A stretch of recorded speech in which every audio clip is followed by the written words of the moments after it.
Anda masih di segmen khusus Editors View bersama saya Anneke Wijaya dan rekan saya Bramudia Prabowo. Dan tentunya kami masih bersama editor CNBC Indonesia Wiji Nur Hayat dan juga masih bergabung melalui sambungan online Chief Economist CNBC Indonesia Anggito Abimanyu. Baik, kali ini saya akan ke Pak Anggito terlebih dahulu. Pak Anggito, kalau kita mengingat di tahun 2020 ini terjadi relokasi dari pusat-pusat industri Jawa Barat ke Jawa Tengah karena UMP naik pada saat itu. Apakah kenaikan UMP di tahun ini untuk DKI Jakarta juga mungkin akan memberikan efek yang sama terhadap investor dari global, begitu mungkin untuk merelokasi bisnisnya ke negara-negara lain? Enggak, enggak. Saya kira begini ya, di negara-negara lain juga mengalami hal sama. Jadi UMP ini bukan hanya masalah di Indonesia saja, karena UMP ini pasti akan kenaikan. Akan dilakukan juga di beberapa negara yang melakukan penyesuaian terhadap biaya dan produktivitas yang menjadi kontribusi dari para karyawan. Begini, perekonomian di negara ASEAN ataupun negara lain itu kan sekarang tumbuh ya. Tumbuh. Nah, tumbuh itu kan ada kontribusi dari karyawan atau buruh. Nah, itu harus dihitung berapa sehingga itu direfleksikan dengan tambahan UMP. Menurut saya kalau diminta bersedia ya, untuk saya kebetulan inilah di depan saya ada beberapa informasi data yang bisa membantu untuk meluruskan. Karena sebetulnya pada akhirnya adalah data. Ya, kalau kita jejerkan datanya itu berapa sebenarnya hidup layak ya. Hidup layak itu apa komponennya? Yang kedua adalah tambahan. Tambahannya itu formula inflasi tambah PDB sebetulnya. Cuma sederhana itu ya. Inflasi itu biaya hidup, PDB itu adalah suatu pertumbuhan ekonomi atau produksi gitu ya. Jadi itu sudah common karena ada banyak formula tapi rumit. Nah, ini kan nggak rumit sebenarnya. Inflasi dan PDB. Hanya sekarang perdebatannya, kenapa kok PDB itu hanya sebagian, kalikan alfa, kenapa kok inflasi kok tidak dikalikan dengan satu proksi tertentu? Karena inflasi di dalamnya itu kan ada hal-hal yang lain ya, yang mungkin nggak relevan dengan buruh gitu ya. Sehingga namanya core inflasi sama volatile food ya di dalam komponen inflasi.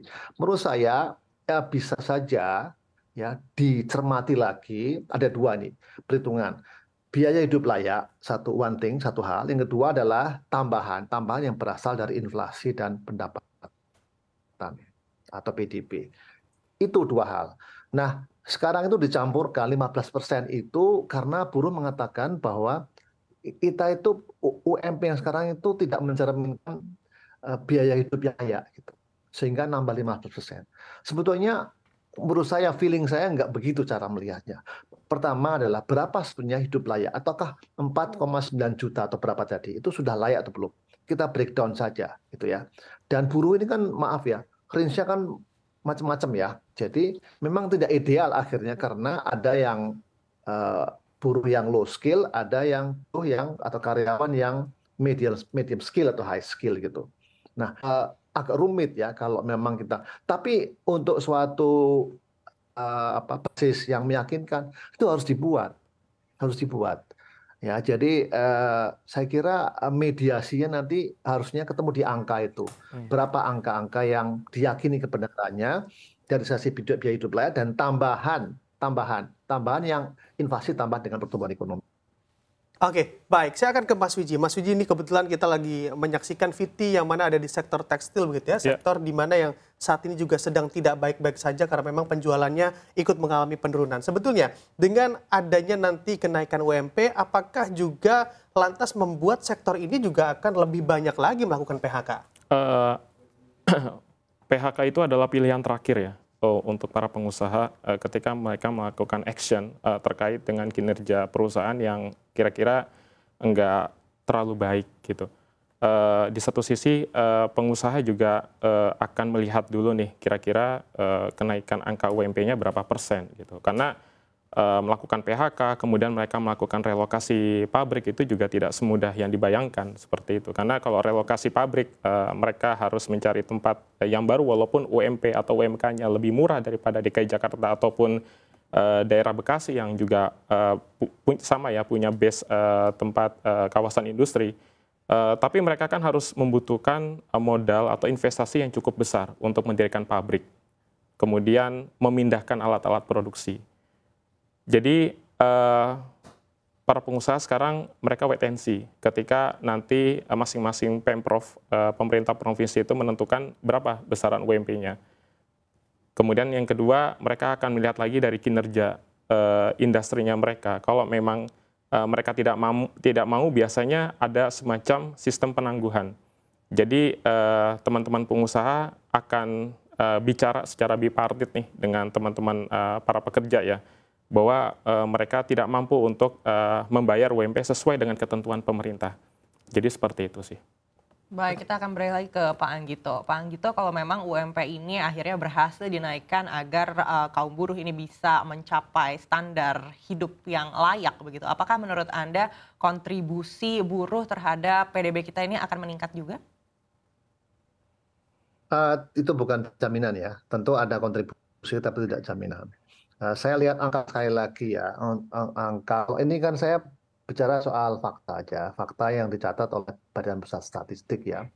Sebetulnya bisa bedah berapa sebetulnya kontribusi dari upah dan gaji dari para karyawan buruh terhadap PDB keseluruhan, sekitar 20-30%. Itu adalah kontribusinya, makanya alfanya 0,2 sampai 0,3.